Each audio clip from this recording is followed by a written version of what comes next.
Hello again. This is Pavel Skorop and podcast videocast web dev business. Again, here a new episode. Topic of today is project estimates and why admit all the projects take longer than they expect to take in terms of time.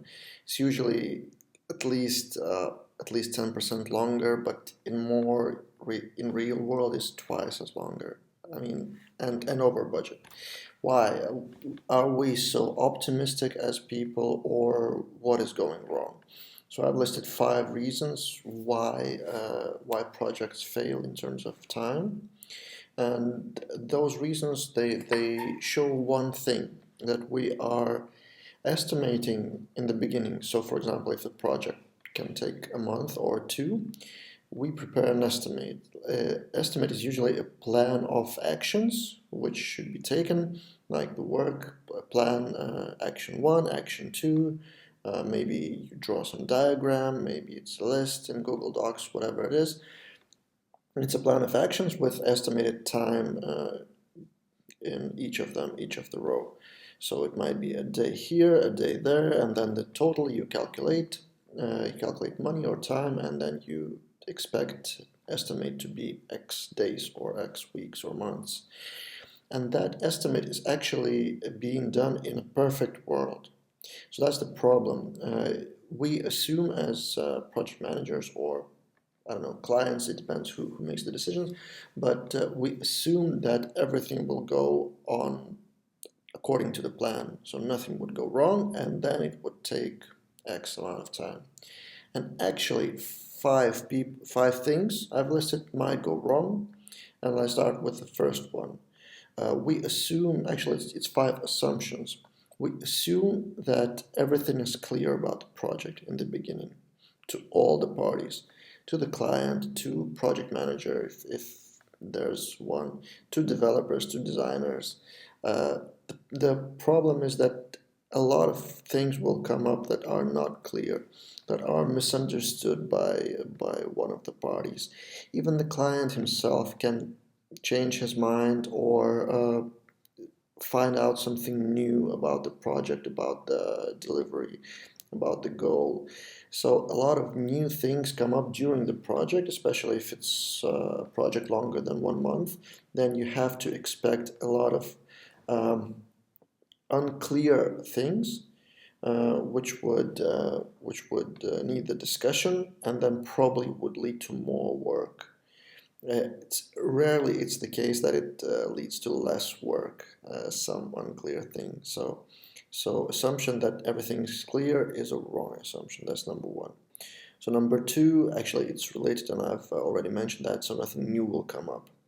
Longer projects tend to go over time because of new activities, new functions, new functions to build, new uh, deliverables from the client, new ideas, and it's totally fine. The ideas can come from client, can come from developers too. So, for example, you find out about some new package which you want to test on this project, or you want to move the server to from DigitalOcean to AWS because of outage or something.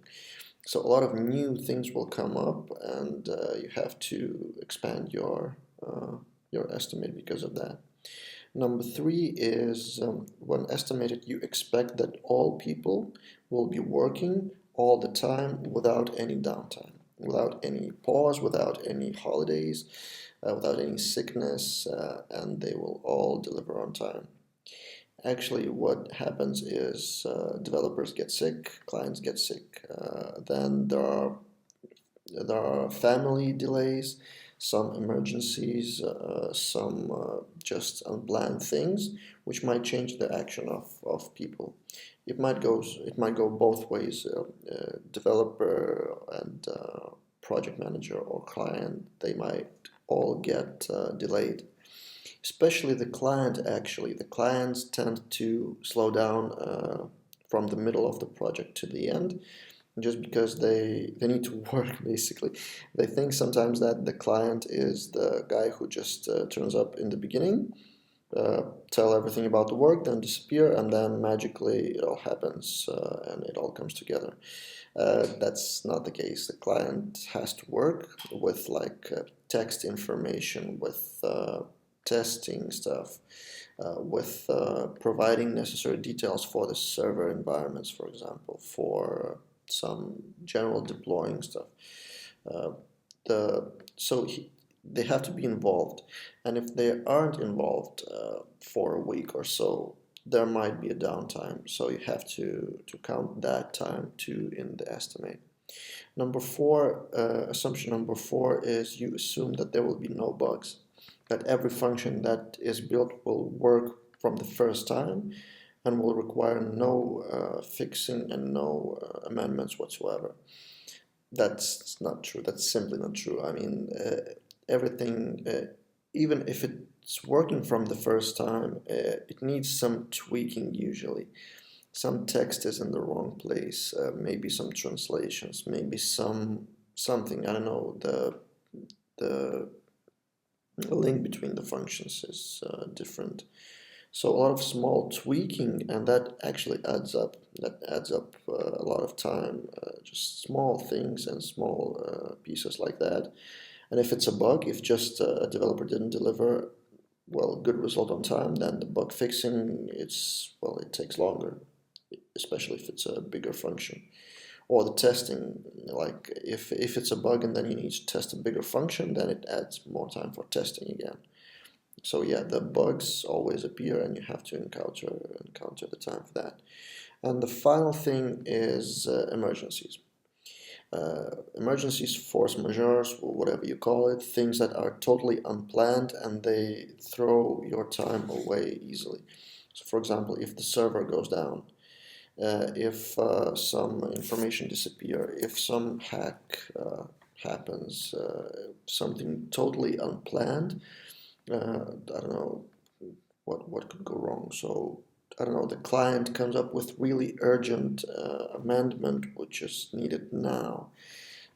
And a lot of those emergencies happen totally unexpectedly, and it seems like it's not a lot of time to fix something urgently.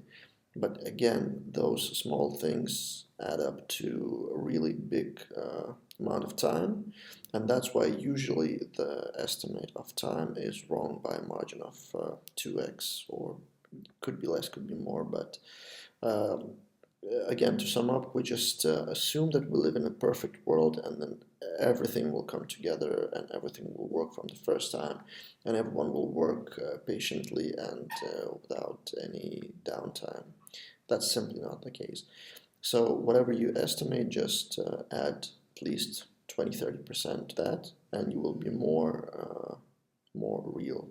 You will live in more real world, and realistically, it's better from the point of agency, freelancer. It's better to under promise and over deliver in terms of time. If you are on time, you're great. You will get more projects, more work. But if you under deliver and you will be not on time, then the war will begin with client, and it's not fun. So yeah, that's the 5 assumptions, and be careful with your estimates in the future. And tip of the day, as usual in the end of the podcast, is don't take projects which are, as clients say, 90% done. You get those offers on job boards like Upwork and everywhere. Like, we have this project which is almost done. You just need to finish that. So a couple of things here. First thing, if you just need to finish, then you probably are expected to get paid just that 10% of money, that remaining 10% of money. Whereas in reality, you have to first thing analyze the code, the project, which takes a lot of time if it's a bigger project. Then second thing, you need to curse about the former programmer, developer, or team, because it's different code. It's not exactly bad, not always, but usually developers fight about the code quality.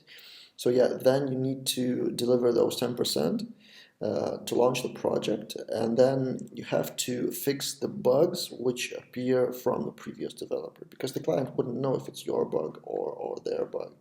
And on top of that, you take responsibility for those 90% as well. And in fact, usual case it's that it's not 90%. The client thinks it's not 90%, but after analysis you see that real situation is more like a third of the project isn't done properly or isn't tested.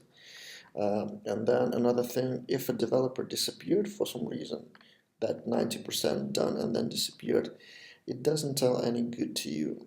Whatever the reason is, if it's a client who didn't pay on time, well, do you need that client?